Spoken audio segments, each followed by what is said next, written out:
5,000 টাকা করে দেবে বলেছেন, খুব ভালো কথা, আপনাকে মন থেকে প্রণাম।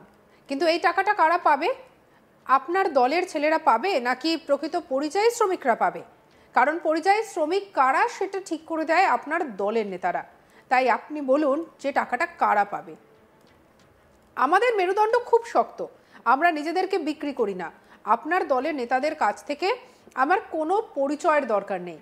আমরা 58 ডিগ্রি তাপমাত্রায় খেটে খাই, কোনো চাল চুরি করি না। ঠিক এই ভাষাতেই রাজ্যের মুখ্যমন্ত্রীকে আক্রমণ করেছেন এক পরিযায়ী শ্রমিক। তিনি বলছেন যে আমরা খেটে খাই, চাল চুরি করি না। সোশ্যাল মিডিয়ায় এই ভিডিও এক ব্যক্তি পোস্ট করেছেন। তবে বলে রাখি যে এই ভিডিওর সত্যতা যাচাই করেনি আজ তাক বাংলা। এক ঝলকে এই পরিযায়ী শ্রমিকের বক্তব্য শুনুন। ভালো থাকবেন। 5,000 টাকা করে দেবে বলেছেন, খুব ভালো কথা। 5,000 টাকা করে দেবে বলেছেন, খুব ভালো কথা। আপনাকে মন থেকে প্রণাম। কিন্তু এই টাকাটা পাবে কারা? আপনার দলের ছেলেরা পাবে নাকি প্রকৃত পরিযায়ী শ্রমিকরা পাবে?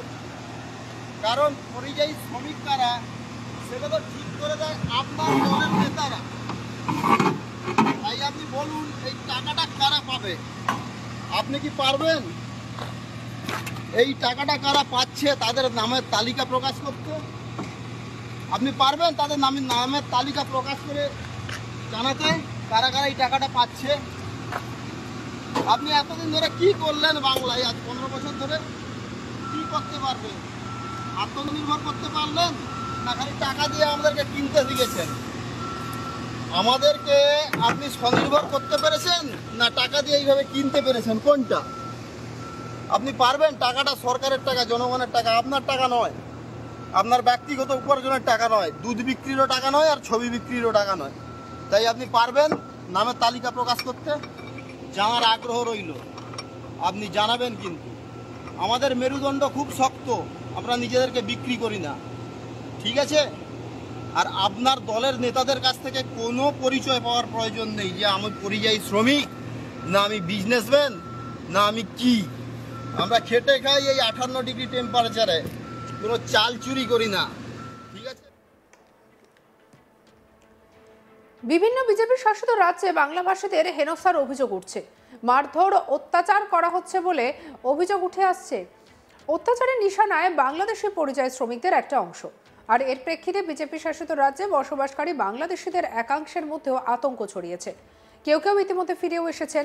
এই ইস্যুতে ইতিমধ্যে সরব হয়েছে রাজ্যের শাসক দল তৃণমূল কংগ্রেস। রাজ্য সরকারও পরিযায়ী শ্রমিকদের পাশে থাকতে বদ্ধপরিকর। আর এবার পরিযায়ী শ্রমিকদের জন্য বিশেষ পরিকল্পনা রাজ্য সরকারের। সোমবার শ্রমশ্রী পরিকল্পনার বিষয়ে ঘোষণা করেন মুখ্যমন্ত্রী মমতা ব্যানার্জি। যে সমস্ত পরিযায়ী শ্রমিকেরা রাজ্যে ফিরে আসবেন তাদের এই প্রকল্পের আওতায় এককালীন 5,000 টাকা দেওয়া হবে। আর তারপরে এক পরিযায়ী শ্রমিকের ভিডিও সামনে এলো। নারুগোপাল শেঠ নামের এক ব্যক্তি এই পরিযায়ী শ্রমিকের ভিডিওটি পোস্ট করেছেন। আর সেখানেই রাজ্যের মুখ্যমন্ত্রীকে বেনজির আক্রমণ করেছেন ওই পরিযায়ী শ্রমিক। দেখুন আরেকবার ভিডিওটা। ভালো থাকবেন। 5,000 টাকা করে দেবে বলেছেন, খুব ভালো কথা। 5,000 টাকা করে দেবে বলেছেন, খুব ভালো কথা। আপনাকে মন থেকে প্রণাম। কিন্তু এই টাকাটা পাবে কারা? আপনার দলের ছেলেরা পাবে নাকি প্রকৃত পরিযায়ী শ্রমিকরা পাবে? কারণ পরিযায়ী শ্রমিক কারা সেটা তো ঠিক করে দেয় আপনার দলের নেতারা।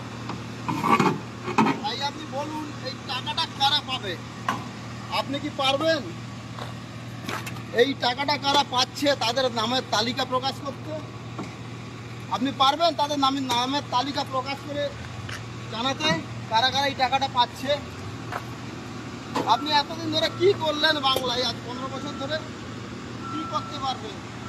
আত্মনির্ভর করতে পারলেন না খালি টাকা দিয়ে আমাদেরকে কিনতে শিখেছেন? আমাদেরকে আপনি স্বনির্ভর করতে পেরেছেন না টাকা দিয়ে এইভাবে কিনতে পেরেছেন? কোনটা?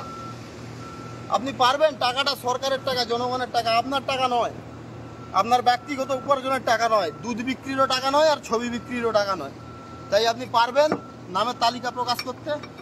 জানার আগ্রহ রইল, আপনি জানাবেন। কিন্তু আমাদের মেরুদণ্ড খুব শক্ত, আমরা নিজেদেরকে বিক্রি করি না, ঠিক আছে? আর আপনার দলের নেতাদের কাছ থেকে কোনো পরিচয় পাওয়ার প্রয়োজন নেই যে আমি পরিযায়ী শ্রমিক, না আমি বিজনেসম্যান, না আমি কি।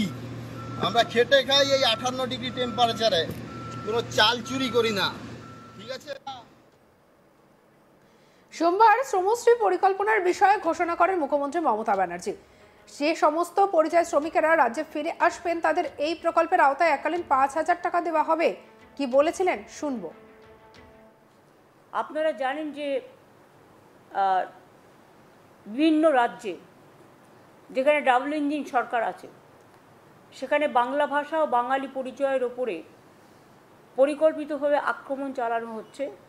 কেউ বাংলায় কথা বললে তাকে অপরাধী হিসেবে চিহ্নিত করা হচ্ছে, তাকে কোথাও বাংলাদেশে পুশ করে দেওয়া হচ্ছে, কোথাও জেলে ঢুকিয়ে দেওয়া হচ্ছে, কোথাও থানায় নিয়ে গিয়ে হ্যারাস করা হচ্ছে এবং বাংলা ভাষার কথা বলার জন্য এখনও পর্যন্ত হেনস্থার শিকার হয়েছে প্রায় 22 লক্ষ পরিযায়ী শ্রমিক ও তাদের পরিবার।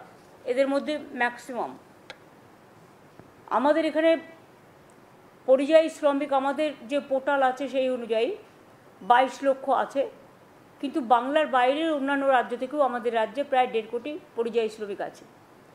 কিন্তু আমি এটা বলবো শুধুমাত্র যারা ফিরে আসছেন এবং বাংলার পরিযায়ী শ্রমিক যারা বিভিন্ন রাজ্যে কাজ করেন তারা যারা ফিরে আসছেন অসহায় অবস্থা, অত্যাচারিত হয়ে, ভাষা সন্ত্রাসকে কেন্দ্র করে তাদের অপরাধী তকমা দেওয়া হচ্ছে, বাংলা ভাষায় কথা বলা যেন অপরাধ। কাজে এটা নিয়ে আমরা একটা সিদ্ধান্ত নিয়েছি যে বাংলায় যে সকল পরিযায়ী শ্রমিক বাংলার বাইরে কাজ করছে তাদের বাড়ি ফিরিয়ে এনে এবং তারা যদি নিজেরাও চলে আসে, যারা আসতে পারবে, যারা আসতে চায়, তাদের পুনর্বাসনের জন্য আমরা একটা পরিকল্পনা গঠন করেছি। এই পরিকল্পনাটার আমরা নাম দিয়েছি শ্রমশ্রী, নতুন পরিকল্পনা। এর আগেও কোভিডের সময় আপনারা জানেন বিভিন্ন পরিকল্পনার মাধ্যমে তাদের আমরা নিয়ে এসেছিলাম, সাহায্য করেছিলাম। সেগুলো যেমন প্রচেষ্টা, পরিযায়ী সহায়তা, সমর্থন, স্নেহের পরশ, নানান প্রকল্প আমরা চালু করেছিলাম। সারা দেশের অন্যান্য প্রদেশের লক্ষ লক্ষ মানুষকে আমরা বাংলায় সম্মানের সাথে রাখি, কিন্তু বাংলার মানুষ, এমনকি অন্ধ্রপ্রদেশে আমি শুনলাম কালকে একজনকে খুন করে তার ডেড বডিটা পর্যন্ত দিতে দেওয়া হয়নি। প্রতিদিন এই জিনিস চলছে সারা ভারতবর্ষ জুড়ে। সমশ্রী প্রকল্প কেন করছি তার কারণ হচ্ছে এই প্রকল্পের মূল উদ্দেশ্য পরিযায়ী শ্রমিকদের বাংলায় ফিরিয়ে আনা এবং তাদের জীবিকার জন্য, নিজের পায়ে দাঁড়ানোর জন্য সাহায্য করা। সঙ্গে রাখুন আজ তাক বাংলাকে, সাবস্ক্রাইব করতে ভুলবেন না।